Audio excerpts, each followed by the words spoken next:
Finding domain, and sometimes range, without a graph is our next challenge.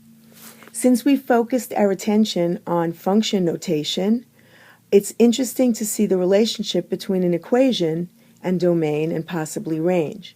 Right now, you're experts on finding domain and range of a function or a relation by studying its graph, whether the graph is discrete, having a finite number of points and a finite domain and range, or whether your graph is infinite and continuous, but bounded, with a bounded domain and range.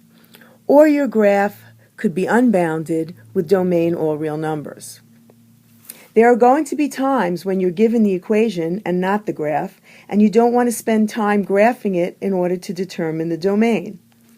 In that case, you're going to have to find the domain directly from the details of the equation. For now, let's look at what we saw when we looked at example 3. I chose the equation y1 equals 1/2 x squared minus 2, put it into my graphing calculator, hit zoom 6, and this is the graph I found. Until we study polynomials in more detail, you're not required to know how I knew that this equation would give this graph, although you can put it on your calculator and check it out. Let's look at what we saw and what we knew based on what we saw. We saw that this graph got wider and wider on either side of the y-axis, and therefore we decided that the domain must be all real numbers. How does that agree with the equation? We'll check that out later. We also saw that the graph got higher and higher, starting at 0, -2 and going up, and 0 and -2 and going up. That's why we knew that the range must be y is bigger than or equal to -2. How does that agree with the equation? In the case of y equals 1/2 x squared minus 2, the graph really did exactly match what the equation was saying. But beware, there are many times when the calculator can miss a small but important detail, and it will affect the answer you give. Algebra is much more reliable. It doesn't mislead us the way a graph can mislead us, especially a graph found on the graphing calculator. So let's start by examining some equations. First, when working with domain, we want to start by trying to make the domain as large as possible. We want the domain to be all real numbers if we can get that to work. After all, if we're going to go through the trouble of making a function, we want to use it for as many x's as possible. So let's agree that the domain will be every x that does make an answer. Any x that makes an error will not make an answer. There are many functions that never have an error and that always have domain equal to all real numbers.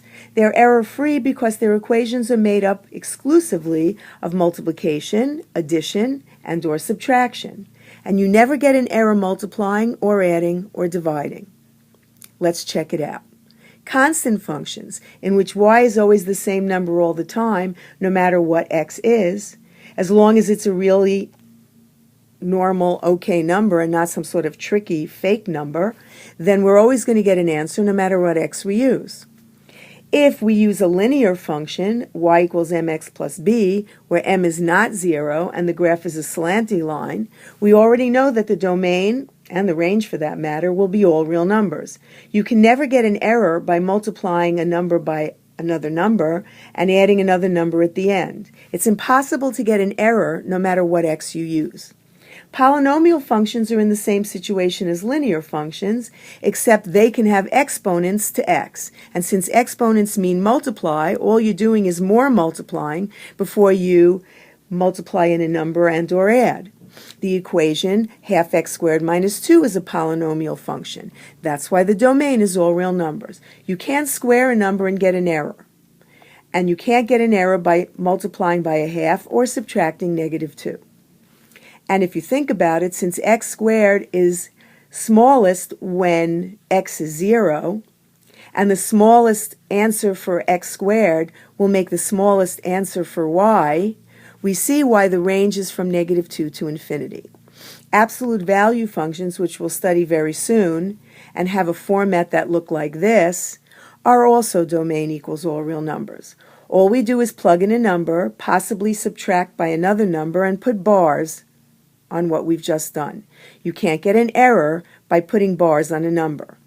Multiply that answer by a second number, and add on a third number, and again, you are error-free.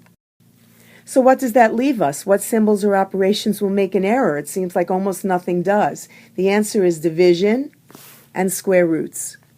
Division will make an error if you try to divide by 0. Any x that makes that happen can't be in the domain of the function. So if we make a function out of x divided by x minus 3, if we make the denominator of the fraction 0, then we're going to have an error. So we must make sure that x minus 3 will never equal 0. And if that's the case, then the domain will be all real numbers, but not 3. Square roots will make errors if you try to put negative numbers inside the square root.